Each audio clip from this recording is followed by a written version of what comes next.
नमस्कार मंडळी, मी देवकी चवीचे खवय्ये या माझ्या कुकिंग चॅनलवर तुम्हा सर्वांचे मनापासून स्वागत करते। तर आज मी तुम्हाला माझी आजी मी शाळेत जात असताना मला डब्याला बनवून द्यायची तीच रेसिपी आज मी तुम्हाला बनवून दाखवणार आहे। खरडा चपाती इतकी टेस्टी व मऊ लुसलुशीत आहे, मोठेच काय मुलं देखील आवडीने नक्की खातील। दिवसभर जरी डब्यात राहिली तर अजिबात कडक व वातट न लागणारी एकदम सोप्या अशा पद्धतीने मी तुम्हाला बनवून दाखवणार आहे। आणि बोलण्यामध्ये जास्त वेळ वाया न घालवता लगेचच रेसिपीला सुरुवात करू। तर इथे खरडा चपाती बनवण्यासाठी एक मोठंसं भांडं घ्यायचं आहे आणि त्यामध्ये आपल्याला 1 वाटी गव्हाचं पीठ घ्यायचं आहे। इथे पिठाचं काहीच बंधन नाही, तुम्ही कमी किंवा अधिक करू शकता। आणि गव्हाचं पीठ घेत असताना आपल्याला चाळून घ्यायचं आहे, म्हणजे त्याचा निघालेला कोंडा बाजूला काढायचा आहे। कोंडा जर राहिला तर चपाती अगदी कडक होते आणि ती मऊ लुसलुशीत अशी होणार नाही। आता या खरडा चपातीचा रंग चांगला येण्यासाठी पाव चमचा हळद टाकायची आहे आणि यासोबतच चवीपुरतं मीठ टाकायचं आहे। आणि आपली ही चपाती दिवसभर मऊ नरम राहण्यासाठी फक्त 1 चमचा पोहे खायच्या चमच्यानं तेल वापरायचं आहे आणि तेलाला असं गरम ते काहीच करायचं नाही, फक्त नॉर्मल तेल वापरून घ्यायचं आहे। आता या सर्व जिन्नसांना आपल्याला हातानेच असं मिक्स करून घ्यायचं आहे। चांगल्या प्रकारे पिठाला तेल हे सगळ्या बाजूनं लागलं पाहिजे, म्हणून असं चोळून चोळून एकजीव करून घ्यायचं आहे। असं चांगल्या प्रकारे तिन्ही जिन्नस पिठामध्ये एकजीव करून घ्यायचं आहे। आता काय करायचं आहे, या पिठामध्ये थोडं थोडं पाणी वापरून रोज जसं आपण चपातीसाठी कणिक मळतो तशीच कणिक मळून घ्यायची आहे। ना जास्त घट्ट ना जास्त सैल, म्हणून थोडं थोडं पाणी वापरून पीठ मळून घ्या। तर इथे बघू शकता मंडळी, थोडं थोडं पाणी वापरून ना जास्त घट्ट ना जास्त सैल अशी मीडियम कणिक मी मळून घेतलेली आहे। आता काय करायचं आहे, आपल्याला या कणिकवर असं झाकण ठेवायचं आहे आणि 10 मिनिटापर्यंत आपल्याला याला रेस्ट द्यायची आहे। त्यामुळे काय होतं, एकदम असं पीठ नरम होतं। तर इथे खरडा चपातीचं वाटण बनवण्यासाठी मी मिक्सरचं भांडं घेतलेलं आहे आणि त्यामध्ये 3 चमचे भाजलेले शेंगदाणे घ्यायचे। तुम्हाला जर शेंगदाणे जास्त वापरायचे असतील तर ते सुद्धा तुम्ही ते वापरू शकता। आता यासोबतच 7 ते 8 अशा हिरव्या मिरच्या घेतलेल्या आहे आणि मिरच्याला मध्यभागून कापून घ्यायचं आहे। मिरचीचं प्रमाण इथे तुम्ही कमी किंवा जास्त करू शकता। लहान मुलांसाठी बनवत असाल तर फक्त 4 मिरच्याने सुद्धा हा ठेचा तुम्ही बनवू शकता। आता या खरड्याला चांगली चव येण्यासाठी 8 ते 10 लसणाच्या पाकळ्या आहेत। आता या सर्व जिन्नसांना आपल्याला असं जाडसर वाटून घ्यायचं आहे। तर इथे बघू शकता मंडळी, पाणी न वापरता असं जाडसर वाटण मी तयार करून घेतलेलं आहे। जर तुम्ही यापेक्षा बारीक वाटलं तर खरडा चपातीला जशी पाहिजे तशी चव येणार नाही, म्हणून पारंपरिक पद्धतीने बनवत असाल तर खरडा तुम्हाला असाच वाटून घ्यायचा, एकदम असं जाडसर। तर थोडा वेळ या वाटणाला इथंच ठेवून, तर मंडळी इथे एक कढई किंवा असं पॅन घ्यायचा आहे आणि त्यामध्ये आपल्याला पोहे खायच्या चमच्यानं फक्त 2 चमचे तेल टाकायचं आहे। इथे तेल गरम झालं की यामध्ये 1 चमचा जिरे टाकायचे आणि जिरे चांगल्या प्रकारे चटकायला लागले की यामध्ये एक छोट्या आकाराचा असा बारीक चिरलेला कांदा घालायचा आहे आणि यासोबतच आपल्याला असं एकदम बारीक चिरलेलं टमाटर पण घालायचं आहे आणि टमाटरमधल्या सगळ्या बिया आपल्याला काढून घ्यायचे। आता या सर्व जिन्नसांना आपल्याला यांचा कच्चेपणा जाईपर्यंत गॅसला मंद आचेवर ठेवून फ्राय करून घ्यायचा। तर इथे बघू शकता मंडळी, कांद्याचा आणि टमाटरचा फक्त कच्चेपणा जाईपर्यंत आणि कुरकुरीतपणा तसाच राहीपर्यंत परतून घेतलेली आहे।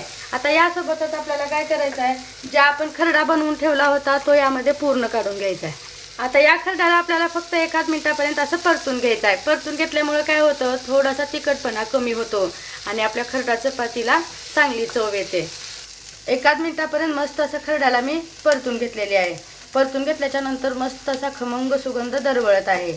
तर आता काय करायचं आहे, आपल्याला हा खरडा बाजूला काढून याला चांगल्या प्रकारे थंड करून घ्यायचा आहे। तर हे खरड्याचं वाटण चांगल्या प्रकारे थंड झाल्यावर एका मोठ्याशा भांड्यात काढून घ्यायचं आहे। आता यासोबतच आपल्याला असे उकडलेले 2 ते 3 बटाटे घेतले आणि अशी एक बारीक छिद्रावाली खिसणी घ्यायची आहे आणि त्या खिसणीने आपल्याला असं एकदम बारीक असं किसून घ्यायचं आहे। किसून घेतल्याने काय होतं, आपल्या खरडा चपातीला चांगली अशी बाइंडिंग पण येते आणि चपाती एकदम दिवसभर नरम सुद्धा राहते। आणि जर तुम्ही बटाटे असे जर मॅश करून घेतलेत, म्हणजे हाताने चुरून घेतलेत, तर त्यामुळे चपाती लाटताना पण थोडासा प्रॉब्लेम येऊ शकतो। तर मंडळी इथे मी 3 बटाटे असे किसून घेतलेली आहे आणि स्पेशली लहान मुलांसाठी बनवत आहे म्हणून छोटासा क्यूब घेतलेला आहे चीजचा। जर तुम्हाला चीज वापरायचं नसेल तर तुम्ही पनीरचा सुद्धा इथं असं किसून वापर करू शकता। चीजला सुद्धा आपल्याला असं किसूनच वापरायचं आहे। आता चांगल्या प्रकारे चीजला सुद्धा मी असं किसून घेतलेली आहे। आता यासोबतच आपल्याला चवीपुरतं मीठ वापरायचं आहे, कारण बटाटे उकडत असताना मी मीठ वापरले नव्हती, म्हणून इथं थोड्यासा मिठाचा वापर करायचा आहे, कारण चीज वापरल्यामुळे थोडंच मीठ लागेल।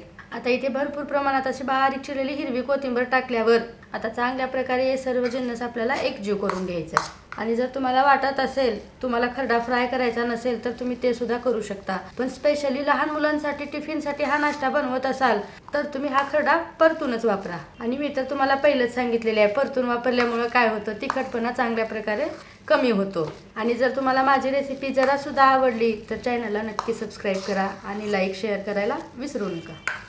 तर बघू शकता मंडळी, चांगल्या प्रकारे हे खरड्याचं मिश्रण मी तयार करून घेतलेलं आहे.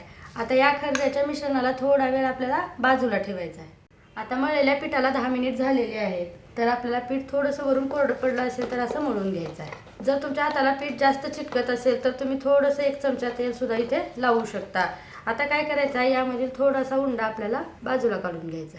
मस्त असा हातावर गोल उंडा केल्याच्या नंतर आपल्याला हाताला थोडंसं कोरडं पीठ लावायचं आहे आणि ह्या उंड्याला पण खालतून वरतून लावायचं आहे आणि अशी छानशी खोलगट अशी वाटी करून घ्यायचं आहे. असं बोटाचा दाब देत देत वाटी केलं ना, आपलं सारण भरपूर प्रमाणात यामध्ये बसलं जातं. आता ही पूर्ण वाटी तयार झालेली आहे. आता यामध्ये जितकं बसतं तितकं सारण आपल्याला असं भरून घ्यायचं आहे. 1 किंवा 1.5 चमचा भरलं तरी पण चालेल. आता काय करायचं आहे, वरतून असं थोडंसं सारणला सुद्धा कोरडं पीठ लावायचं आहे, म्हणजे ते हाताला दाब देताना चिटकणार नाही. बटाट्यामध्ये पाण्याचं प्रमाण असतं म्हणून हे दबलं जात नाही, म्हणून थोडंसं कोरड्या पिठाचा वापर इथे तुम्ही करून असा उंडा भरून घेऊ शकता. असं दाब देत देत आपल्याला ही वाटी अशी बंद करून घ्यायची.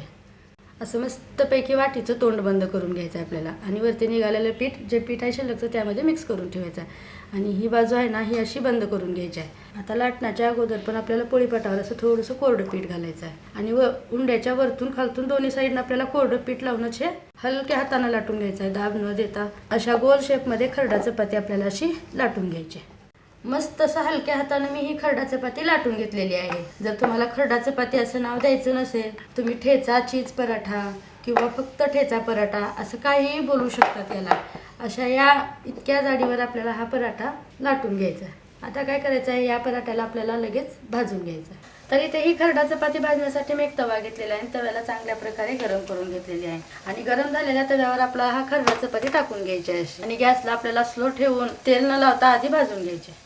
तर काही सेकंदापर्यंत मी एका बाजूने याला भाजून घेतलेली आहे आणि ह्या खरडा चपातीला असं उलटून घ्यायचं आहे. आणि आता उलटून घेतल्याच्या नंतर फक्त 1 ते 2 थेंब तेल असं पसरवून घ्यायचं आहे आपल्याला. आता गॅस थोडासा फास्ट करून भाजलं तरी पण चालेल, पण आलटून पलटून दोन्ही साईडनं थोडीसे हलकेसा रंग वेगळा होईपर्यंतच आपल्याला इथे भाजून घ्यायचं आहे आणि गॅसला फास्ट करून एकदम करपून नाही द्यायचं. ही खरडा चपाती थोड्याशा मीडियम गॅसवरच भाजून घ्यायची आहेत आपल्याला. जर तुम्ही ही खरडा चपाती भाजण्यासाठी तेलाऐवजी बटर सुद्धा वापरू शकता आणि बटर वापरायचं नसेल तर अर्धा चमचा तुपाचा सुद्धा इथे वापर करू शकता. आता तुम्ही बघू शकता, आलटून पलटून दोन्ही साईडने मी हलकासा रंग वेगळा होईपर्यंत भाजून घेतलेला आहे. आता काय करायचं आहे, आपल्याला या खरडा चपातीला बाजूला काढायचं आहे आणि अशाच पूर्ण चपात्या भाजून घ्यायच्या. रोज 30 डब्याला किंवा नाश्त्याला भाजी चपातीचा कंटाळा आला असेल तर असा मस्त आजीच्या पद्धतीची खरडा चपाती एकदा बनवून पहा. पाहू शकता, मऊसूत तर आहेच आणि टेस्टला एकदम भन्नाट. याला तुम्ही असंच खाल्लं तरी चालेल किंवा शेजवान चटणी, दही कशाबरोबरही खा, चवीला छानच लागते. तर मंडळी, आजची ही रेसिपी कशी वाटली कमेंट बॉक्समध्ये नक्की कळवा तुमची प्रतिक्रिया. चला तर मंडळी, अशाच एका नवीन रेसिपीसोबत पुन्हा एकदा भेटूया. धन्यवाद.